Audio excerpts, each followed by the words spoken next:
Hey, what's up guys? This is Gus, back with another gameplay commentary. Gameplay is from Halo 4 on the map of Drift. 19 kill gameplay.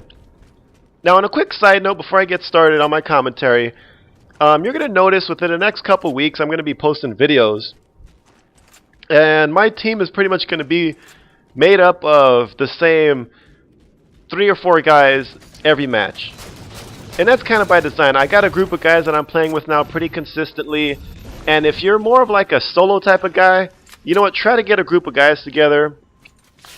It's not necessary for success, but I found that I'm having a lot more fun playing with a group. We're having a shitload of good games, winning almost every game. There's been some nights where we've gone undefeated. So yeah, get a group of guys together, check it out. I think you're going to have a lot of fun if you play that way. But anyway, let's move on to the commentary. What I want to talk about today is I want to talk about what exactly is the responsibility of these gaming networks.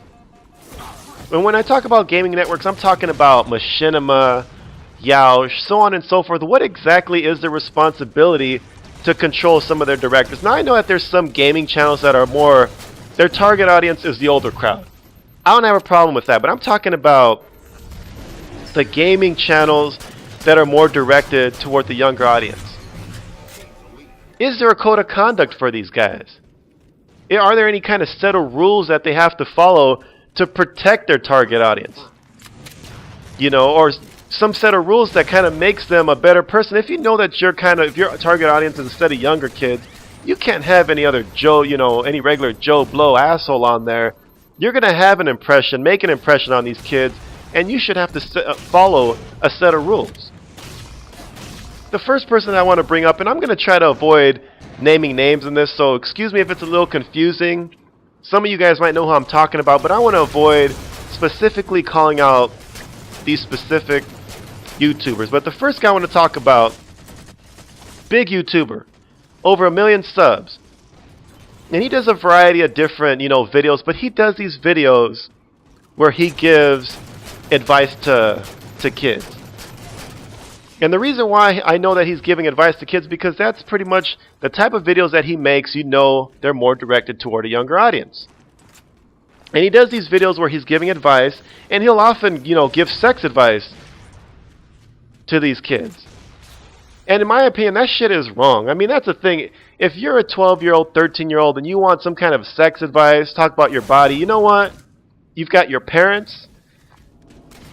If not, you've got trusted family members. You've got doctors, so on and so forth. You know what? There's people that you can confide in to give you advice where you don't have to go to some perverted 30-something-year-old man on the internet. And he should know this shit. The kids, I don't blame them. They're just trying to get answers, but as an older person, he should know, you know what, maybe I'm crossing the line. I shouldn't be doing this. But do these networks even care? Does it make any difference, or is it just a matter of views? Hey, if you get the views, do whatever the fuck you want. I say no. I say that they should, I'm not saying shut down this dude's channel, but say, you know what, you can't do this shit anymore. That shit's perverted. I mean, no fucking strange 30-plus-year-old man should be giving random 12, 13-year-olds sex advice. Just my opinion. That shit should be stopped. Moving on beyond that, there's been people out there, there's been these channels out there that have gotten their success by basically being lowlifes, by cheating the system, by being dirtbags. There was this guy that he was recently exposed for using botting to get large amounts of views. Which, if you get a lot of views, what that's going to do on YouTube is that's going to make your videos appear more when people do certain searches. Now, this guy might have had good videos, but there's a lot of people out there, smaller guys, trying to work their way up the right way that aren't getting the amount of views because they're starting from the bottom. They're doing it the right way, but this guy, he used botting, which is basically a piece of software that's going to help you get views, which the views are going to eventually result in subs. He used this software to get a shitload of views to where he's got 100K plus, and he's making money now on YouTube.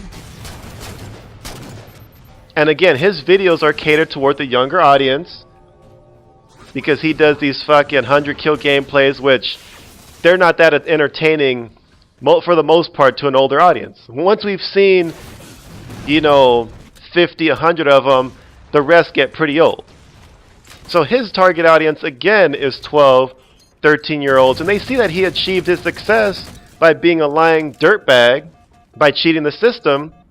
And is this the kind of message that we want to send to that audience? That, hey, it doesn't matter how you achieve your success, as long as you get it somehow, you'll be rewarded. Next person I want to talk about is a guy, he had over 250,000 subs. And this guy, he basically started his way as a nobody, just like most people, but he worked his way up by basically lying, stealing people's other ideas, deceiving people. What he did is that he was using the ideas of this bigger YouTuber, basically stealing his ideas clear as day.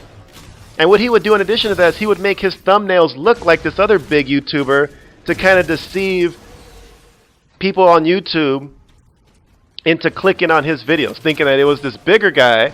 They would click on his videos, and again, he would get the views and he would get the subs. And then even after he achieved this success, had the 250,000 subs, he would continue to steal other people's ideas. And a lot of times the thing is, these networks, if you work for a gaming network, they have certain things in their contract where you cannot expose other people from the same network. So although this huge YouTuber who knew that this guy was stealing his ideas, he couldn't expose him. He couldn't. He knew about it, but it was against the rules to do it, so he had to just pretty much accept it. It took the work of this other guy from another network to expose this dude to finally bring all this shit to light. And the only reason why this other guy did it was because he had stolen some of his ideas and didn't give him credit for it. And that was allowed. After it was found out that this guy was basically a scumbag who was plagiarizing people's shit, he lost like 20, 30,000 subs, somewhere around there, but he still kept his channel. He still had his partnership. It was all good. There was no penalty, again, because he gets the views and has the subs. So again, there's no recourse. And then finally, the last dude who exposed the dude with the 250,000 subs, this guy ended up gaining a shitload of subs because he exposed this guy. And then what does he do? He ends up exposing himself on the internet. You know, people come to find out that he was on this other website exposing himself to get paid. And again, this guy, he also did tips and tricks videos and all that other crap catering to kids. So where do we draw the line? You know, is it all about views? It appears to be. And it shouldn't be. These people should be shut down when it's proven that they're dirtbags, when they're lowlives. And who's going to make that stand? Who's going to actually make that stand as a network and say, you know what, we're going to stand for the right thing and get rid of the garbage on YouTube? I'm GusCunnilin, and I'm out.